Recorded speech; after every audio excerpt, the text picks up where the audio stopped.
Oil pulling அது எப்படி பண்ணுறது? காலையில் எழுந்ததும் எதுவும் சாப்பிடாமல் இதயம் வளர்த்தை வாயில ஊத்தி நல்லா கொப்பளிக்கணும், அப்புறம் அதை துப்பிடணும். இதுதான் ஆயில் புல்லிங்.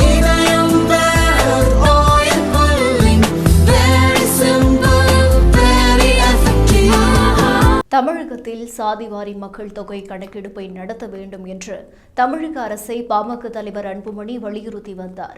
இதுகுறித்து பேசிய காங்கிரஸ் மாநில தலைவர் செல்வ பெருந்தகை, சாதிவாரி கணக்கெடுப்பு குறித்து பேசும் அன்புமணி, 4 ஆண்டுகளுக்கு முன்பு வன்னியருக்கு 10.5% இடஒதுக்கீடு வழங்கப்பட்ட போது எந்த அடிப்படையில் இந்த ஒதுக்கீட்டை வழங்குகிறீர்கள்?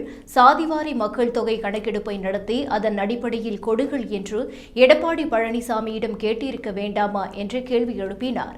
இதற்கு அறிக்கை மூலம் பதிலளித்துள்ள அன்புமணி, தமிழகத்தில் சமூக நீதியை காக்க வேண்டும் என்று 45 ஆண்டுகளாக ராமதாஸ் பாடுபட்டு வரும் நிலையில் அதை அங்கீகரிக்காமல் சாதிவாரி கணக்கெடுப்புக்கான எனது கோரிக்கையை அரசியல் என்று கொச்சைப்படுத்துவதற்கு புரிதல் இல்லாமைதான் காரணம் என்று தெரிவித்துள்ளார்.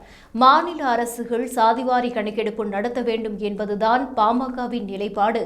காங்கிரஸ் ஆளும் மாநிலங்களின் முதல்வர்களின் நிலைப்பாடும் அதுதான்.